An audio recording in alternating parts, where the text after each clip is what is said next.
Manchester United, #1 in England. Manchester United, arguably one of the biggest and best clubs the football world has ever seen. With such a rich history, United have changed the way of English football. One thing has been going on the top of another. It has been wonderful. Is anyone bigger than Sir Alex? I think what he's achieved is basically, in my opinion, he's created the Premiership. Opportunities like this don't come around all the time, and I said I didn't want to be sitting at the end of my career thinking I could have done this and I could have done that. This was definitely a step in the right direction for me. Once I went to United, it was perfect, you know, it's everything that you wish for as a kid. With 20 league titles, 12 FA Cups, 5 League Cups and 21 FA Community Shields, Manchester United have done the unthinkable and hold the record for the most league titles in the English sport. I think I've achieved everything I probably set out to achieve as a young manager, coming to Manchester United, Aberdeen and things like that. So I wasn't going to let it affect my life, but equally so that there is a fulfilment in doing it. Witness the story of Manchester United as we take an in-depth look at the good moments. I thought that 99 cannot be beaten, but you've beaten it today. The bad. Goodbye. Respect, man. Respect. And how they became the most iconic team in the world of football.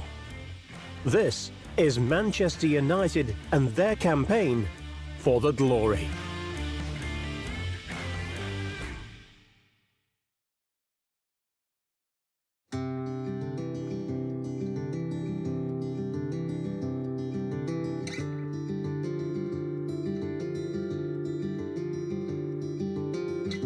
In 1878, Manchester was a thriving industrial city in the heart of England, the birthplace of railway manufacturing, which not only employed thousands of workers, but helped power the city, and also allowed them to become an economic powerhouse within the UK.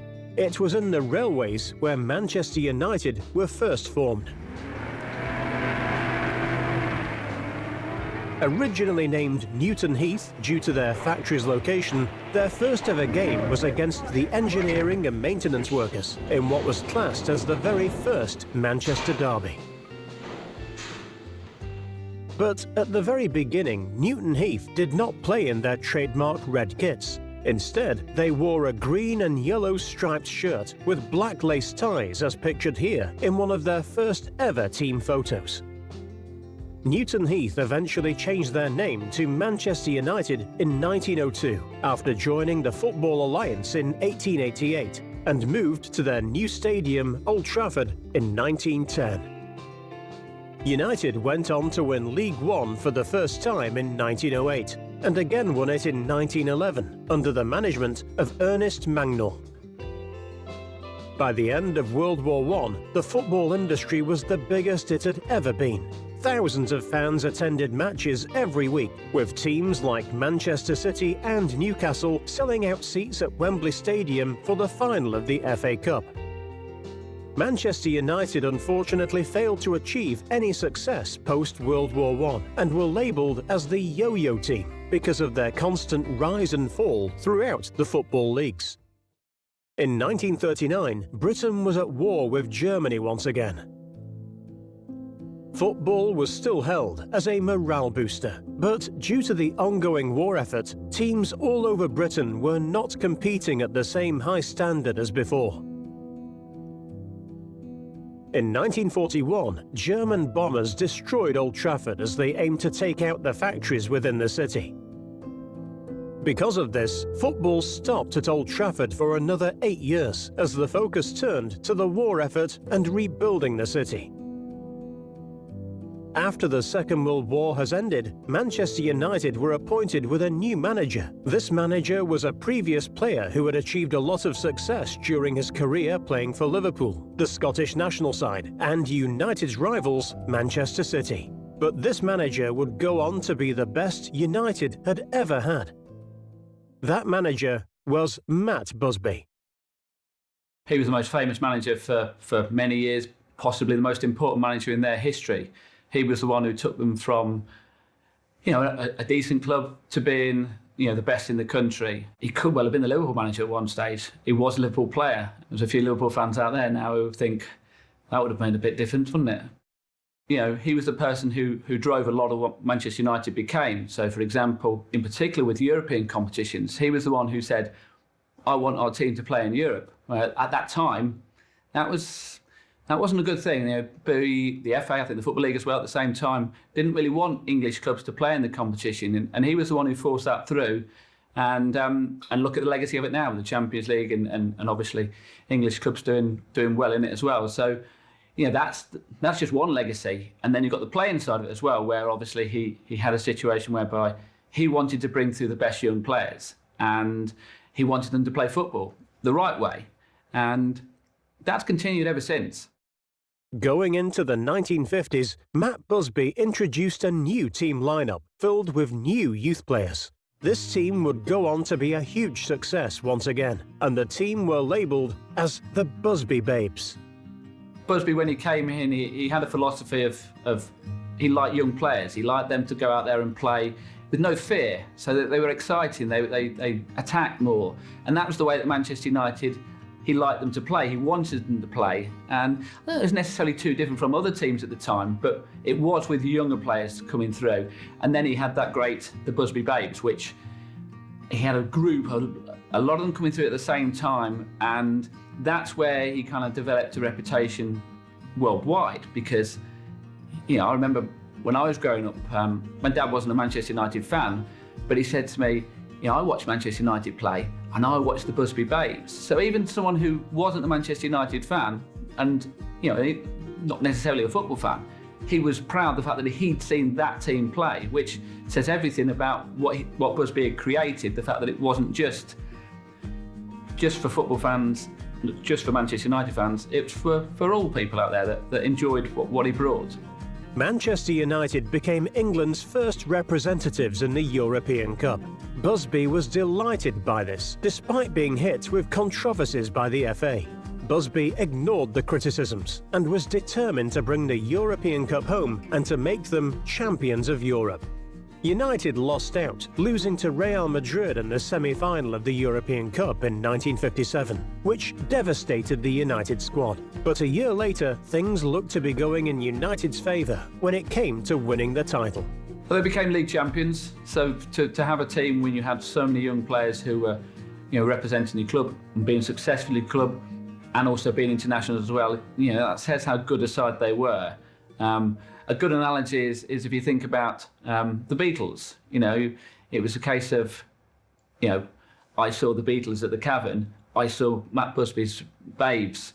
In that time, it was I was there moment. And unfortunately, it didn't last too long for a very sad reason.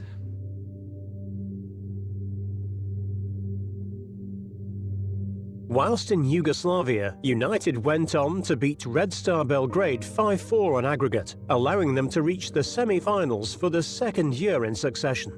Their title hopes were looking promising, but on their way from Yugoslavia, whilst refuelling at Munich, the United squad would face a tragedy that devastated English football and the world. This is Old Trafford. And today, it's the heart of a mourning city. Everybody in Manchester, everybody in Britain nearly, is looking to this ground. And inside, the staff are busy answering inquiries, keeping relatives informed of the latest progress of the people who were injured in the crash. And the one question that's in everybody's mind is, how's Matt Busby getting along? It was the first thing that the taxi driver asked me when I got out of the train at the station just now. Manchester United were playing in the European Cup, and it was frowned upon by the authorities. They didn't really want English clubs playing there, but Sir Matt Busby and the club said, no, we want to play in it. We want to go out there and we want to represent England and we want to do it well out there. And they were playing in this match, and there was a lot of pressure on them to get back because there was a fixture at the weekend. They had to get back in time, and flights are not the same as they are now. You can't have 2, 3, 5, 6, 7 a day. At that time, it was you get the one a day. They had played the match and they had to get the flight home. Now, the conditions were awful, dreadful. Now, I don't know whether pressure was put on the pilot to say, let's get this flight off the ground, but it probably, in hindsight, which very few people of us have. In hindsight, it obviously couldn't have taken off. But if it hadn't taken off and they'd have stayed there, they would have been in massive trouble with the authorities, that they wouldn't be able to fulfil their fixture. And that might have been the end of European football for English clubs, because it might have been clubs might have said, actually, we probably don't want to do this then if we're going to get into trouble for these types of things. It took off. Unfortunately, it crashed. It was a horrific moment for the club, for the players. There was a lot of young players who died. There was staff who died. My uncle, he was a Manchester United fan, and I remember my dad telling me that he didn't talk for 2 or 3 days. And that's the kind of impact it had, in that, you had, such an exciting, such a young team, denied the opportunity to go on, even just that season, denied the opportunity to go on and possibly win the European Cup, but denied the opportunity to play for 5, 10 years. And it was devastating. Football fans all over England were shocked by the news and sent their thoughts to all the relatives of the ones who had passed away in the disaster. How do you feel about this tragedy? Well, too full for words, really. I feel like lost a great sportsman and totally upset. The fact that you're not a Manchester man made no difference? It makes no difference. A fine team, and I'm very sorry. And what's your main thought at the moment? Well, I hope they all soon get better, and I hope, I just hope that, just no words I can express it. I just hope they pull together and try and forget all of that. We must, of course, send a message to the bereaved, say how upset we are and distressed for them, and send our best wishes to the survivors, and hope that they get along and come back to us in Manchester very soon. Matt Busby spent months recovering in hospital. Doctors initially said his chances of survival were no better than 50-50, but the whole of England was behind his recovery. And after 2 months, Busby was back home. They were his. They weren't called babes for a wrong reason. They were his kids almost. They were his. He developed them, and they were like a family to him. So for him to lose that and then have to come back to, let's be honest, it's just football, must have been tough. In 2006, Sir Bobby Charlton, who survived the disaster, spoke out on his experience during and after the crash in an interview that was extremely personal and rare. Well, I just put my head down.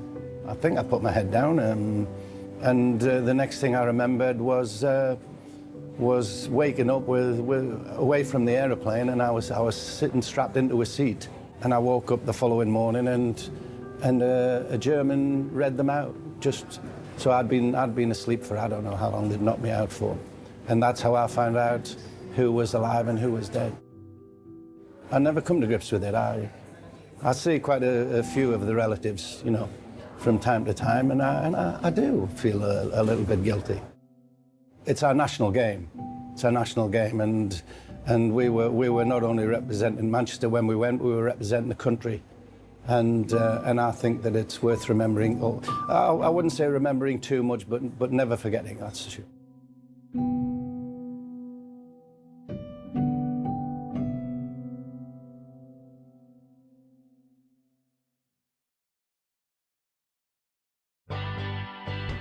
The early 60s was tough for United, as they didn't seem to get any form of success, despite bringing in some big names, such as Denis Law. The Busby Babes name was also dropped as it was seen as inappropriate for the time. The nickname for the team was changed to the Red Devils, as that name was seen as intimidating when going against other teams. Despite coming 19th in the 1962-1963 season, United did manage to come back to beat Leicester City 3-1 to win the FA Cup this same year. That following season, United brought in a new player to the starting 11. This player was only 17 when he made his first team debut and would go on to be one of United's star players. This player was George Best, and together with Bobby Charlton and Denis Law, became one of the best attacking forces United had ever seen. Things only got better for United as they went on to beat Benfica in the European Cup final 4-1, helping United to become the first English team to win the European Cup. The team which Matt Busby built had three of the best players in the world up front. If you had one of them, you were lucky. You know, you had a Northern Ireland international, you had an England international, you had a Scottish international, and all three of those teams were blessed the fact that they had George Best, Dennis Law and Bobby Charlton. But to have all three of those in the same team meant that they had a team which was capable of beating the best in the world. And they showed it on that night when they beat Benfica in extra time in the European Cup final. All of them came to the fore, all of them played well, scored important goals, and you know, that was just a fantastic strike force and a fantastic team. Bobby Charlton made it 4-1. Manchester United had well and truly done it. They were supreme soccer champions of Europe. At last, Matt Busby, the maestro of Manchester United, had groomed a team great enough to beat Europe's best. It's been a wonderful climax to a wonderful season for you. It certainly has. It seems as though one thing has been going on the top of another. It has been wonderful. What was your reaction when you heard this news? Well, there was a feeling of, naturally I was delighted and very proud. I felt that this has been brought about by a lot of people around me, who probably due more credit than I am. This is my wife and family, my mother, all the football people, the teams and the players. And really, they've contributed to the position more than probably I have done. As your career has reached each new pinnacle, the rumours have come that you're going to retire. Will you retire this time? Yeah. Well, I keep hearing this, and I don't feel as though I'm ready for that just yet.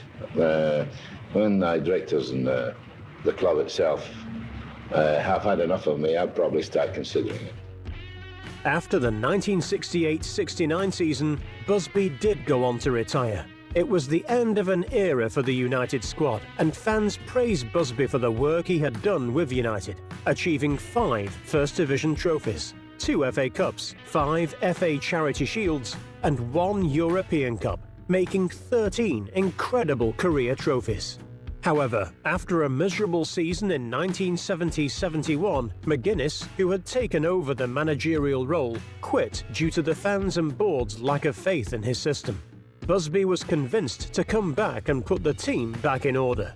Unfortunately, at this period of time, United's relationship with their star player George Best was getting extremely heated, and it looked like Best's interest was on other things away from United. Earlier, Sir Matt had watched the United players train at their practice ground. Best should have been among them, but once again he failed to turn up or send a message. Sir Matt returned to his office at Old Trafford, phoned his directors and called a press conference. So Matt, there's some talk about George being ill in some, and this having a bearing on present troubles. Have you heard anything to this effect? My dear fellow, I haven't heard the thing since Thursday. Friday morning we haven't heard a thing. Saturday, Sunday and this morning. In fact, you've no idea where he is, Sir Matt. I couldn't tell you whether he's in Manchester or whether he's in England or London. I couldn't tell you. I had no contact. He's made no contact. And as I said to all you lads this morning, he knows where to find me. The door's there waiting for him. Yeah. I'm not going looking for George Best. George Best was probably a first for the football industry. Certainly in this country, in the sense of he wasn't just a footballer. He was a superstar on and off the pitch, and unfortunately the trappings of being a superstar caught up with him. This morning, United's manager Frank O'Farrell, in his confrontation with George Best, had to decide both how much punishment to hand out to his star player and how indispensable Best was to the team. United's shop is an indication of the way the fans regard Best, the biggest crowd puller in British football. He has the lion's share of the souvenir market. You know, you look at the highlights reel now, that, you know, the goals that he scores, the tricks that he has, on the pitches that they played in those days as well. You know, you can imagine him playing on the pitches these days. He'd be Lionel Messi, and he'd have the same kind of things that Lionel Messi has now to protect him from some of the things that he didn't have quite so much protection in those days. So George Best, you know, the best player in the world at that time, but just probably the wrong era. The club say that his problems are not new and don't involve either his girlfriends or his wages. It's thought he decided to play truant after a loss of form and depressing inability to regain it. Club officials feel his football concentration and therefore his chances of getting back into top gear are diverted by his considerable business interests, leadership of Manchester's discotheque world, and life continually in the public eye. The club feel an accumulation of these problems caused their most famous player to give in to the pressures and the strain. After some lacklustre performances from Best at the start of the 1970s and the lack of any real respect for training sessions, Best eventually left the squad in 1974, along with Bobby Charlton, who left just the year before. After Busby's short return, United went through a roller coaster of seasons, finding themselves going through manager after manager. Tommy Docherty took over after Busby and saw United get relegated for the first time in 36 years. Dave Sexton quickly took over from Docherty, but again failed to achieve any form of success. You know, whenever the top person leaves any kind of an organisation, perhaps certainly within a football club, there's always that period whereby it's going to be different. And when you have someone who is so successful, it's very rare that the next person who comes in can match that success. In recent years, you might have had that at Barcelona and Real Madrid, Bayern Munich, Manchester City possibly as well. But in those days, it was very rare. At Liverpool, they did it, but other clubs didn't at the time. And so replacing Matt Busby was the job you didn't want. You kind of like wanted to be the person after the person. But unfortunately, they from their point of view, they never quite got it back. Well, not for many years did they get it back, and went through a huge slump where they actually dropped out the top division, which for a club the size of Manchester United is should have been unheard of. United finally settled on Ron Atkinson in 1981, who had proven himself with West Bromwich Albion the past couple of seasons. Atkinson brought life back to the United team. They were playing attractive football again, and their new signings, such as Brian Robson, who went on to become the longest-serving United captain, became club legends. In Atkinson's second season with the club, United went on to win the FA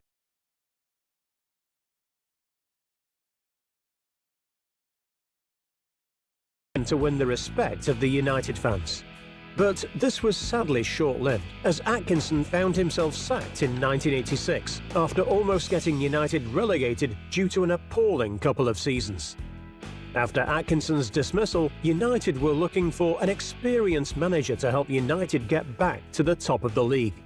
It didn't take long for them to turn their attention to the extremely successful Scottish manager, Alex Ferguson. Alex Ferguson, when he came to Manchester United, was a winner. In Scotland, since 1960s, only 2 clubs had ever won the Premier Division in Scotland, apart from Celtic and Rangers. Dundee United did it once, Aberdeen did it 3 times, all under Ferguson.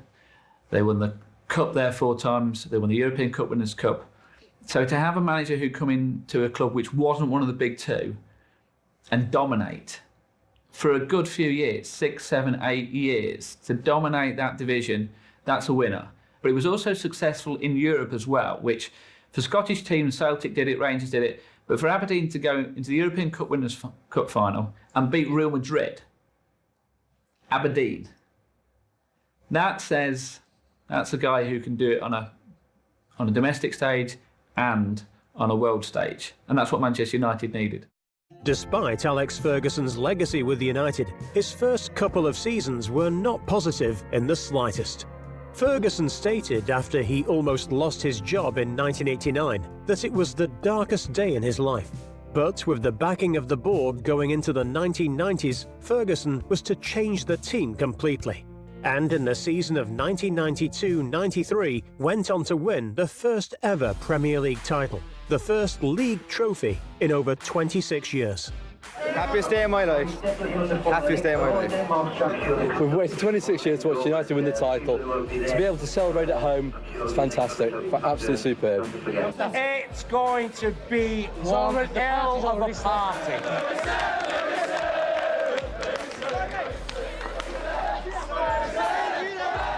There were lots of moments where things could have changed, if it could have been different. Last season, before the Premier League, where Manchester United were going for the league with Leeds, and probably could and should have won it.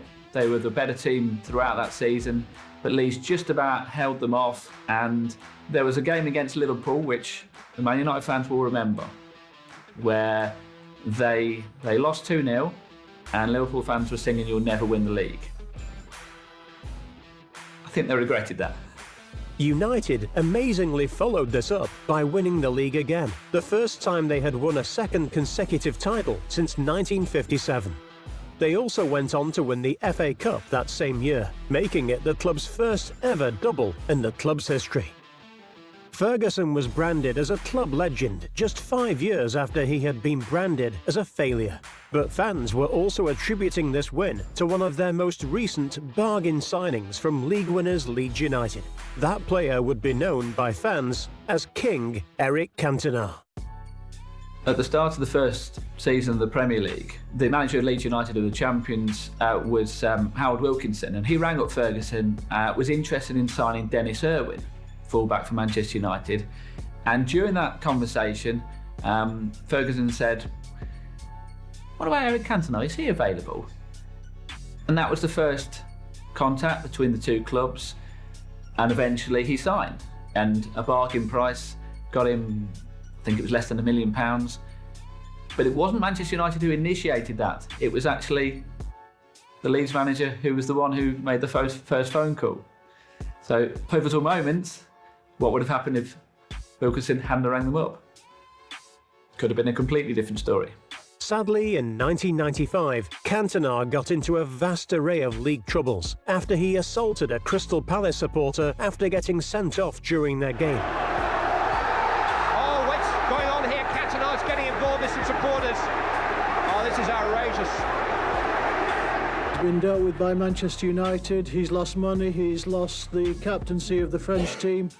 And he suffered a fine which is double the maximum amount which he could face in the court case. I mean, Cantona was a massive influence on that dressing room, in particular through those first 4 or 5 years where they'd not won it. They had a person who had won it with Leeds, so you had a winner already in your squad. I think towards the end of his career, it got to the stage whereby you had players in that dressing room who were winners now. So his influence wasn't quite so important. So therefore, it wasn't quite so much of a loss that the fact that he left. If he'd have left earlier on, then I think it would have been a massive loss. But because you had, the Bruces, the Pallisters, those types of characters, whereby, winners, and they wouldn't let it happen to their football club. The fact that just one player left, and of course you had Ferguson, who was, a winner in Scotland and now a winner in England, and the way that he dealt with all players, all scenarios, he made sure that he was the one in charge. Despite this setback, United went on to win the league once again, even with their top scorer out of the squad.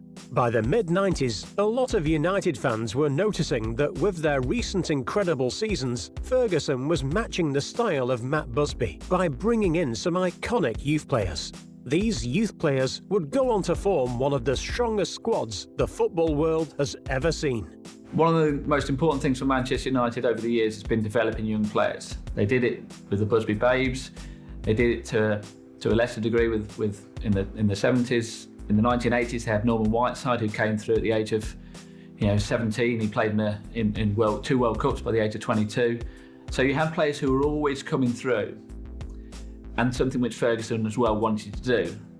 He was fortunate in the sense that he got all of them at the same time. He had Beckham, Butt, Scholes, Giggs, the Neville brothers. That's may never ever happen again, that you have that many top quality players, top quality young players coming through at the same time. But they needed to be looked after because it could have gone wrong. Giggs was the first one. And Ferguson was very, very clever with him. He'd seen what had happened with George Best, and he wanted to make sure we're going to look after you. And, became arguably one of their greatest ever players. The other ones that you had Paul Scholes, who was complete opposite of David Beckham in the sense of didn't want any media spotlight whatsoever, but loved playing football, was incredibly feisty, tackling midfielder, but quality as well on the ball. And they used him very cleverly. Sometimes he could play up front, sometimes he could play midfield, sometimes he could be that enforcer. Then you had the Neville brothers. Gary Neville, after about 20 odd games for Manchester United, was in the England team. So that's how good not only did Manchester United think he was, but also the England team. And actually his brother, pretty quickly, a lot of people thought that he would be better than Gary. That didn't quite work out like that, but he had a fantastic career as well with Manchester, and then to a lesser degree with Everton. And then Nicky Butt as well, who was, probably the lesser one of all of them, probably because he had Roy Keane ahead of him. But Nicky Butt was vital in that European Champions League final because neither Scholes or Keane were available, so Butt had to be in there, and he had to be the one who did that midfield, who sorted out the midfield. So he played a huge role in their success. After returning from Preston North End in 1996, David Beckham went on to be one of the best youth players, as well as becoming a club and all-round footballing legend. But with his incredible skill came the endless media attention and fame that once plagued George Best back in the late 1960s. David Beckham as a player for Manchester United was probably the best crosser of the ball in European football, possibly in world football, and he was vital to that Man United team. He worked hard, he scored goals, he set up goals. He had a great relationship with Gary Neville down the right-hand side, both for United and also for England. So you had one of the best players in Europe in that team, and you've got the likes of Scholes, you got up front Cole, York, and he would provide the goals for them. It's no coincidence that when it all went pear-shaped a little bit with Manchester United and he left, the team that bought him was Real Madrid. Now Real Madrid might well have bought him half for his media personality and what he could bring as far as selling shirts are concerned. But when he actually got in that team, who took the free kicks? David Beckham took the free kicks. When you have a team which has got Roberto Carlos, Zinedine Zidane, David Beckham was still taking the free kicks.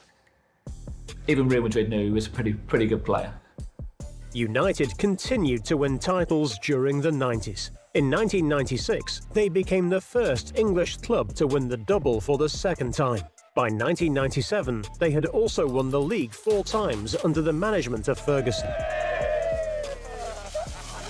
But going into the 1998-99 season, United's youthful squad were hungry for more, and it was clear to see after the first few games that this was going to be a season to remember for United. There was one crucial moment in that whole season, which might well be overlooked just on the basis of what's happened since, but Ferguson brought in a coach around about the Christmas, New Year period by the name of Steve McLaren. And decent coach, he came from Derby. And from that moment onwards, Manchester United didn't lose a single game for the rest of the season. So it's no coincidence. Ferguson liked doing the coaching, but he also liked freshening things up and getting different people coming in, get different ideas, and that worked that season. He got someone in, fresh ideas, and the momentum built from then through the FA Cup early rounds, staying in the Premier League title. It was them and Arsenal for the Premier League all the way through, and it was touch and go. It was very, very tight. Same with them in the FA Cup. Arsenal was still in the FA Cup. Champions League, some top quality sides they're going in that as well. So there were 3-pronged attack, trying to win 3 trophies, which no one had ever done it previously. Liverpool had done it with the League Cup, but not with the FA Cup. So you had something which had never been done before. And there were some matches within that where turning points. One, the FA Cup semi-final. A few minutes to go, scores 1-1, FA Cup semi-final replay, 1-1, a few minutes to go, already down to 10 men, Manchester United, with Keane sent off. Penalty, almost likely, goal goes in, end of match, Arsenal through to the FA Cup final, probably win the FA Cup, and that might well have affected what happened with Manchester United in the league. Schmeichel saves the penalty, into extra time, and Giggs scores the goal of the century and shows off his hairy chest. Comes back at him. It's a wonderful run from Giggs! Sensational goal from Ryan Giggs in the second period of extra time. He's cut Arsenal to ribbons, and the team with 10 men go back in front 2-1. That night, Manchester United knew, right, realistically, we're probably going to win that one. Let's concentrate on the other 2. But they had to keep on it because it was Saturday, Tuesday, Wednesday, like that, throughout the entire, from pretty much from Christmas onwards. So they needed a squad, and suspensions came in, and for all the competitions, so players, injuries, were missing from matches. Somehow they did it. United won the league once again, and also went on to win the FA Cup against Newcastle United. But Ferguson didn't want to stop there, as the only achievement he hadn't got yet was winning the Champions League. With this title, Ferguson would have matched Busby's record, and would go on to become United's most successful manager. But in the 1999 final, they had to face up against the almost undefeated Bayern Munich in what would be the clash of the Titans. The Champions League final against Bayern Munich, first time Manchester United have been in the European final for many, many years. And young squad, missing two important players in Scholes and Keane. 1-0 down very early on. Schmeichel had been a fantastic player throughout the entire season. Possible error there, free kick. Went one way, the ball went where he was stood. And then as the game went on, Bayern Munich were absolutely fantastic. Hit the post, hit the bar, created chances. And as it's going on, you're just thinking, was it still only 1-0? And they must have thought that as well. It's still only 1-0. So if we can get that goal, it's into extra time. And they did, with 1 minute to go. It's not 1-1, it's 2-1. And Manchester United suddenly have won the Champions League trophy. The Champions League trophy they picked up had Bayern Munich's ribbons on it, because they didn't have enough time to take the ribbons off to put Manchester United on there. That's how crazy it was. Despite United having an extremely young and inexperienced side, thanks to a last-minute goal by Ole Gunnar Solskjaer, Manchester United had made history and became the first club in English history to win the Premier League, the FA Cup and the Champions League, all and done the unthinkable. He had also become the most successful manager in the sport. Well, Alex, many congratulations. Has it sunk in yet? It has now. I was flat after the game because I just couldn't believe it. And when I got back to the hotel and saw my family, then I was able to enjoy it then. Now, what does this success mean to you personally? I think I've achieved everything I probably set out to achieve as a young manager, coming to Manchester United, Aberdeen and things like that. So I wasn't going to let it affect my life. But equally so that there is a fulfilment in doing it.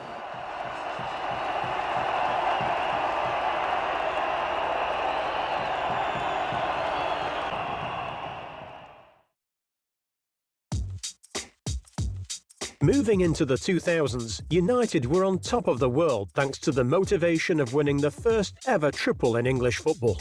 They went on to win the Premier League in 2000, 2001 and 2003. But unfortunately, around this time, the relationship between Beckham and United was breaking down. And on the 1st of July 2003, Beckham was sold to Real Madrid for a fee of £33.7 million. You know, I've joined a club that is a massive club. You know, if I was going to leave Manchester United at any time in my career, then to join a massive club like Real Madrid is a dream. I think that I will miss the fans and the players that I've grown up with because I've regarded the players at Manchester United as my family, and you know, I've got a lot of very special friends there, a lot of special people. Everyone's been very kind to me in Manchester and looked after me for 13 years, and obviously I'm sad to leave them, but you know, I'm joining Real Madrid, and that for me is as exciting as it gets, to be honest. With Beckham's departure, Ferguson was in need of a new number 7. In a pre-season friendly between United and Sporting Lisbon, his prayers were answered, as he went on to sign what would be one of football's greatest players ever, Cristiano Ronaldo. The story goes that at half-time, the Manchester United players have been given and became the top scorer season after season. 2005 saw United under a lot of backlash, as the club were to be bought out by US tycoon and NFL owner Malcolm Glazer. This deal meant that Glazer owned 75% of the club, taking away all of the fans' say in the club's management. This deal sparked a vast array of outrage by fans who wanted Glazer out immediately.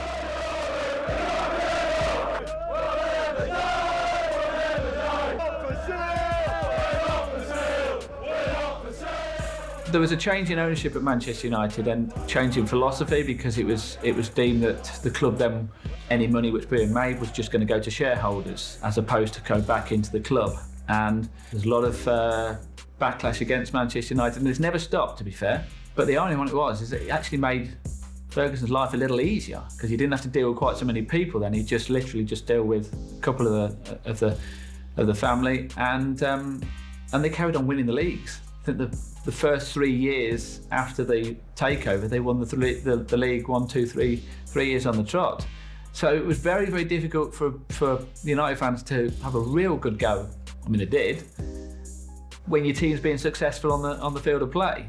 And Ferguson was still there. If Ferguson had left, that would have been a different matter, because then they could have blamed the Glazers for Ferguson leaving. But he didn't. He stayed, and they carried on doing what Manchester United do, and that's winning trophies and being, not only that, the best team in Europe as well. Despite the ongoing protests regarding the ownership of the club, United continued to sign some pretty big names, and in 2006 went on to sign the young striker and Everton wonder boy, Wayne Rooney. Wayne Rooney's strengths were he could score goals, he was skillful, he was hard.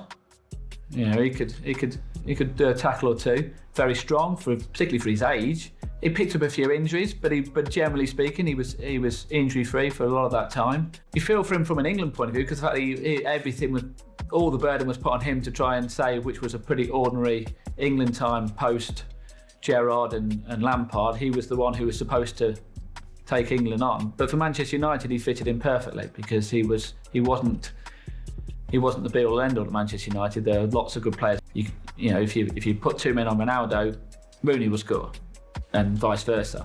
So he was perfect, the pair of them together. United went on to win the league once again in both 2007 and 2008. But Ferguson didn't want to stop there, and wanted the glory of winning the Champions League once again. But to achieve this, they had to beat their English rivals and biggest competitors, Avram Grant's Chelsea.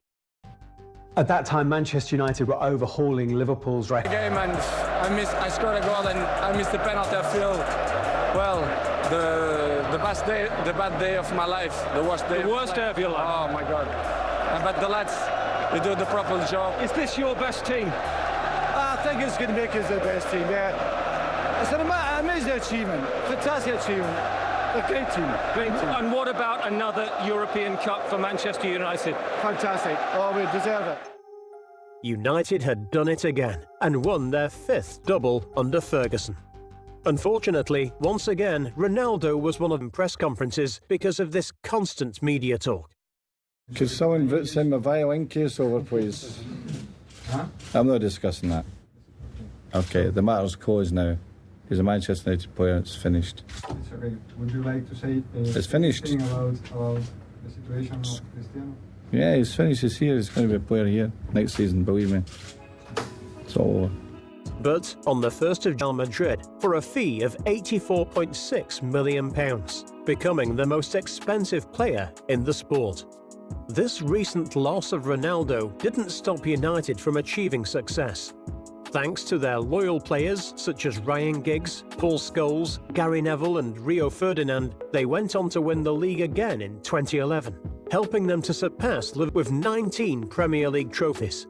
Ferguson also became the most decorated manager in their history, with 12 Premier League titles, 2 Champions League wins and 4 FA Cups. It was the height of their success, and it felt like nothing could go wrong for United. The rivalry between Manchester United and Liverpool has been there for many years. When I was growing up, it was called the Clash of the Titans, or the Clash of the Giants, and even that was when Liverpool were by far the best side, and Manchester United, for long periods, weren't even the second best side. But that was always the game that you wanted to watch. It was the one which meant most, even above the derbies, you know, Manchester against Man City or Liverpool against Everton. Still, that Manchester United-Liverpool game was still the big one. Then there was comments made by Kenny Dalglish and other people to Ferguson, and when they were saying those, they were, you know, Man United had 10, 12 less titles, so you could get away with saying it in the knowledge that that's all right, they'll never catch us up. Well, they did, pretty quickly. Yeah, we've won more league titles than you. Liverpool will turn around and say, well, we've won more European Cups and more trophies altogether. But ask any Liverpool player, what's most important? Winning the domestic league. Same with the Manchester United player and same with the managers. In the season of 2012-2013, United went on to win their 20th title, thanks to a wave of new signings, such as Robin van Persie, who helped boost their success. By the end of the season, United fans and press were shocked with the announcement made by Ferguson. Ferguson had announced previously that he was going to retire, and he'd done it halfway through a season and said at the end of next season, I will retire. And when they got into that season, he felt he'd lost his players because why play for this manager because he's going to be going at the end of the season, and they did pretty poorly that year. But he relented, decided, no, I'm going to stay on. So second time around, he was going to make sure, right, I'm not going to announce anything until we've won the league. Now at that time, Manchester City had arrived. You know, they weren't just the noisy neighbours, they were the ones who were the team to beat. Ferguson wanted to make sure that he didn't end on a season whereby they weren't champions. So during what turned out to be his last season, no one really knew at that time that was the case. He made sure that his team won the league that season, and as soon as it was mathematically certain, then he announced that he would be leaving at the end of the season. Was it a bombshell? Probably not too much of a bombshell, just on the basis that he'd done it previously, and on the back of winning the league, it seemed like the perfect time. But it was a bombshell in the sense of, now we do have to find a replacement. And that proved very difficult. Alex Ferguson had retired from the club. It was the end of a glorious era as they said goodbye to their longest-serving manager, who had led them to becoming the best team in the world. Off the back of this departure, United were looking for their new manager. Rumours were speculating some big names, and the media turned the search into a big guessing game. With Pep Guardiola and Mourinho out of the question, one manager would remain. That manager would be the former Everton manager, David Moyes. Alex Ferguson didn't make many, if any, mistakes during his time at Manchester United, but he made one crucial one right at the end. And that was not necessarily that backing David Moyes, as in backing him with the board, but in public he didn't back him when he did his speech for his last match at home. He stood on the field and he said, just remember, when things weren't going well for me on the field of play, we were backed, I was backed. You are going to back your new manager. And that sends out a mentality and a message to the fans is that your new manager is going to be rubbish, you're going to have to back him. He never ever would have said that kind of message in public. And that's a message we got through. You know, it's almost a case of, you know, giving David Moyes there's my ship, and then just as you send it off in the distance, you just send a quick message to everyone on board, by the way, it's going to sink. And guess what happens? Everyone on board panics. Moyes did win an FA Community Shield in his first official game with United, beating Wigan Athletic 2-0. But within his single season at the club, only managed to get them to 7th in the league. After 10 months in charge, Moyes was dismissed. He was the shortest-serving manager in United's history, with ex-players like Dennis Law and David Beckham stating he deserved more time. Frustrating season, I think, for everyone. You know, you win together and you lose together. And like I say, these 4 remaining games, I want to bring some positivity back. I want to put smiles on the faces. We've got 3 home games at Old Trafford where our form hasn't been great. And I want to see goals, I want to see tackles, I want to see players taking players on, I want to get the crowd up, and I want the passion that should come with being a Manchester United player. Ryan Giggs became the caretaker manager for the last 4 games of the season, but failed to impress the board. Going into the 2014-15 season, United looked to sign a highly experienced manager who could take the club forward in a new direction. That new manager was Louis van Gaal, who had a great track record of success with other European clubs. I think we expect to hear that Van Gaal's going to be appointed this week. Is he the right man for Old Trafford? But you hope so. Again, only time will tell. I felt David Moyes is a good choice. Obviously, felt he should have maybe got a bit more time. But Van Gaal, obviously, vastly experienced manager. Worked at big clubs, Bayern and Barcelona, has been involved in national teams before. So, yeah, fingers crossed he'll come and do the business. They say that he's quite a disciplinarian. Is that what the club needs at the moment, do you think? Possibly so, but again, different managers like different styles and different character traits. And, yeah, I've heard that before. He's pretty strict in terms of timekeeping and stuff like that. But, listen, you know, if you can't be on time for work, there's something drastically wrong. So, fingers crossed he'll come in and, you know, United give him all the backing and support that he needs. And hopefully he'll get a lot more time than David Moyes is given. Unfortunately, once again, this role was unsuccessful and short-lived. By the end of Van Gaal's career at United, press conferences were getting heated as the pressure was weighing up on his job, leading to Van Gaal walking out on a few of them. Has anybody in this room not a feeling to apologize to me? Nobody has that feeling? I wish you a Merry Christmas and maybe also a Happy New Year when I see you. And enjoy the wine and a mince pie. Goodbye.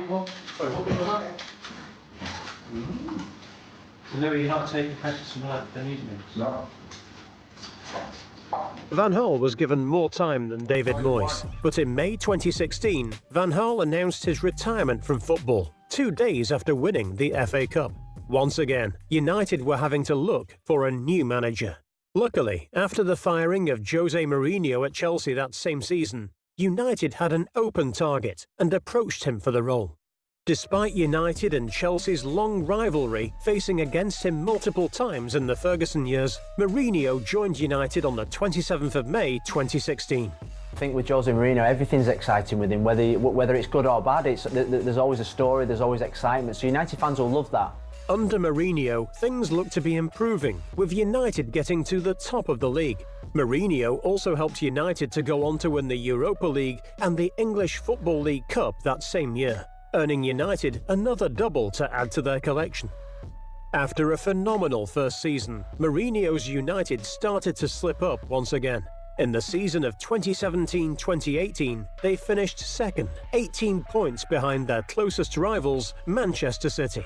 They also failed to gain any silverware in any of the other competitions they were in. I'm really, really happy with the players that I had on the pitch, with their attitude, with their effort.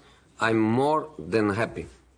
I'm more than happy. And because I'm more than happy, I assume the responsibilities of the defeat, and I want them to be hidden behind me. They gave absolutely everything.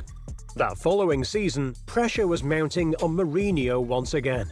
Inconsistency was weighing on the club once again, and the media was focusing on why Mourinho was failing as a manager. In a constant tussle with the press, Mourinho finally lashed out at a journalist in a post-match conference after losing 3-0 to Tottenham at Old Trafford. Now, just to finish, do you know what was the result? 3-0. 3-0. Do you know what this means? 3-0. But also mean 3 premierships, and I won more premierships alone than the other 19 managers together. 3 for me and 2 for them. Respect, man, respect.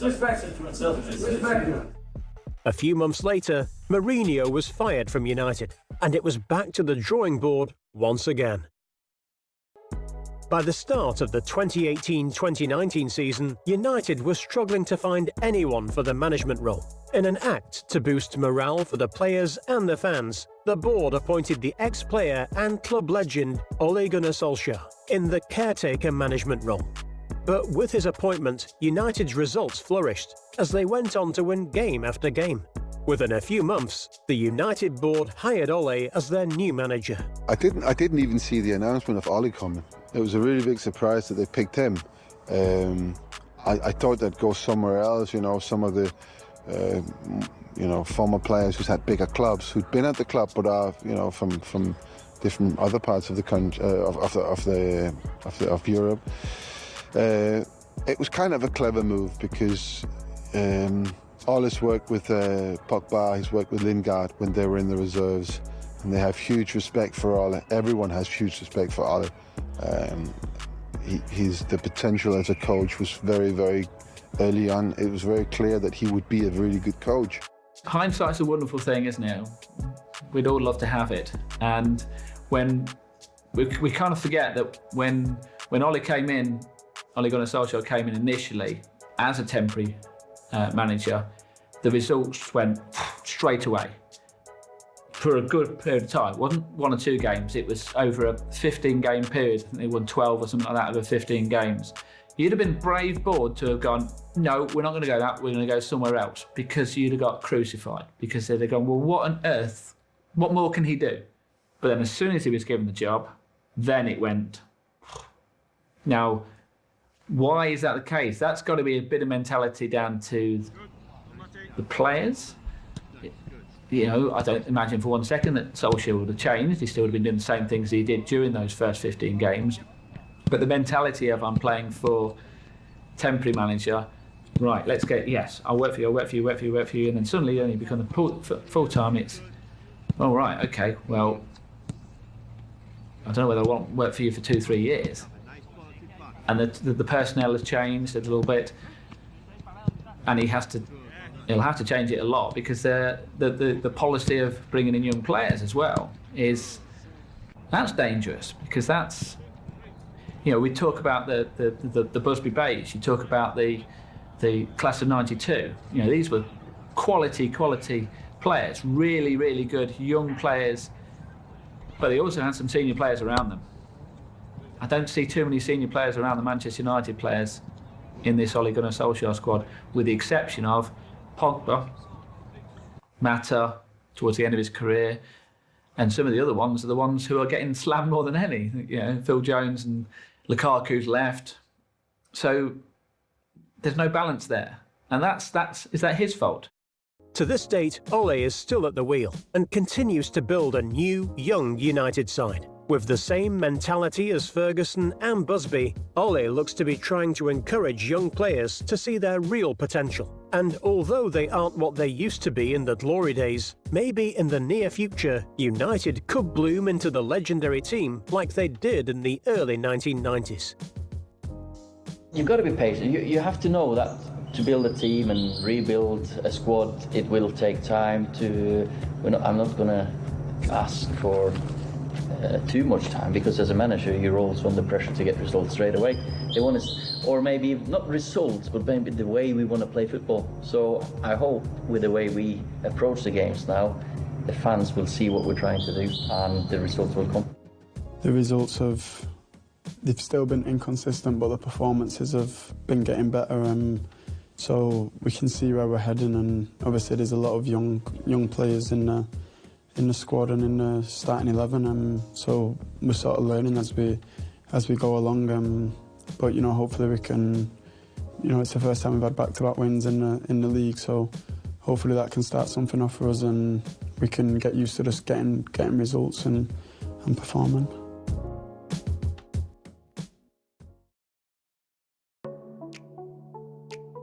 United have had a long and rich history behind them. They are still to this date the Premier League's top-winning team. They have also become one of the biggest brands in the industry, selling millions in merchandise all over the world.